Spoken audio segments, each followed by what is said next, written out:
Brought to you by Mrs. Bectors. Mrs Bectors Cremica non stop biscuits और चाय तो स्वाद आ जाए।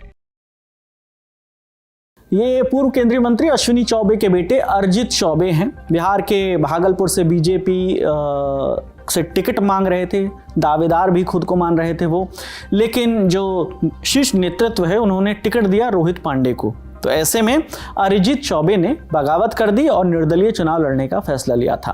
तो सैकड़ों समर्थकों के साथ नामांकन दाखिल करने पहुंच गए थे 18 तारीख को, लेकिन ऐन वक्त पर एक कॉल आया और उनकी उम्मीदों पर फिर गया पानी। इसके बाद अरिजीत चौबे बिना नामांकन दाखिल करे ही वापस लौट गए। तो हुआ ये कि भागलपुर से बीजेपी का टिकट नहीं मिला था, मतलब पिछली बार उन्होंने चुनाव लड़ा था और तब हार गए थे। दूसरी बार दूसरे कैंडिडेट को टिकट मिला तो ये नाराज थे, उम्मीद थी कि इन्हें टिकट मिलेगा। तो निर्दलीय उन्होंने कहा कि नामांकन दाखिल करने चलते हैं। इसी बीच मीडिया को बाइट दे रहे थे, एक फ़ोन कॉल आता है, पड़ोस में खड़ा एक शख्स बात कहता है कि लीजिए फ़ोन आया है। उसके बाद सब कुछ पलट जाता है। अभी तक बड़ी बड़ी जो बातें कर रहे थे ऑन कैमरा कि मैं सच्चा सिपाही हूँ, लेकिन लोगों का प्यार है इसलिए मैं नॉमिनेशन करने आया हूँ।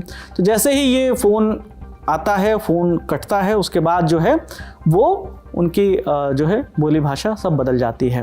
पत्रकारों के सामने वो फ़ोन उठाते हैं और फिर कहते हैं कि अब मैं नामांकन नहीं करूंगा।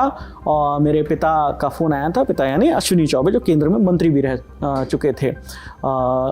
2019 वाली जो मोदी की दूसरी कैबिनेट थी उसमें वो मंत्री रह चुके थे, उनका फ़ोन आया था। और ख़बर ये भी आ रही है कि अश्विनी चौबे ने सख्त लहजे में कहा था कि निर्दलीय नामांकन तुम्हें नहीं करना है।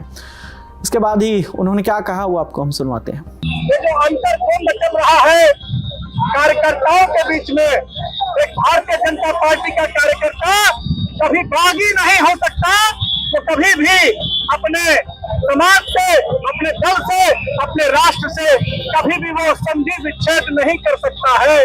वो हमेशा जोड़ने का काम करता है।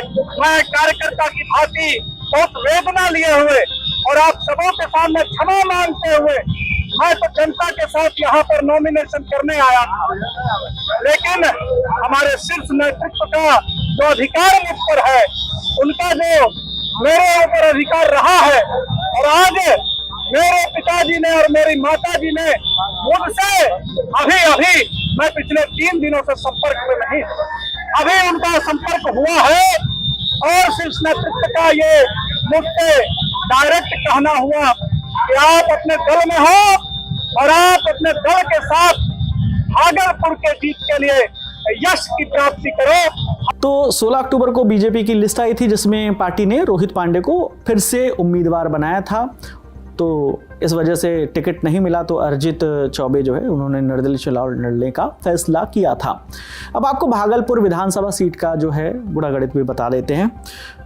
पीछे ना जाके 1995 से लेके चलते हैं। 1995 से 2014 तक ये सीट अश्विनी कुमार चौबे के पास रही, वो विधायक रहे बीजेपी से।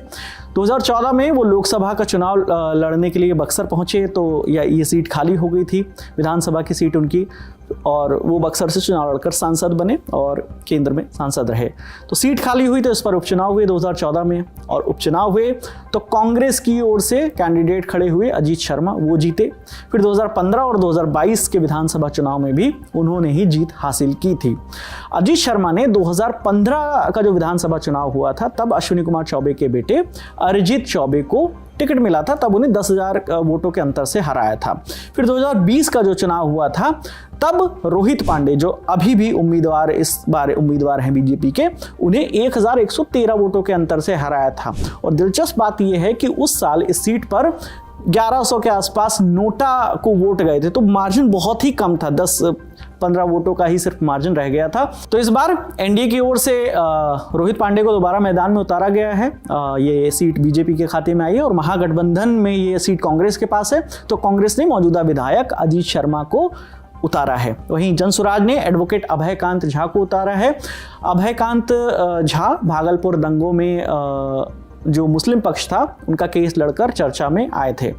तो जैसा कि आपको पता ही है कि बिहार में 2 चरणों में मतदान होना है। पहले चरण की वोटिंग 6 नवंबर को होगी, दूसरे चरण की वोटिंग होगी 11 नवंबर को, और भागलपुर में दूसरे चरण में मतदान होना है। तो बिहार के जो चुनाव है उसके नतीजे आएंगे 14 नवंबर को। बाकी इस खबर पर आपकी जो भी राय है आप हमें कमेंट सेक्शन में जरूर बताइएगा। मेरा नाम विकास वर्मा है, देखते रहिए दी ललन टॉप। शुक्रिया।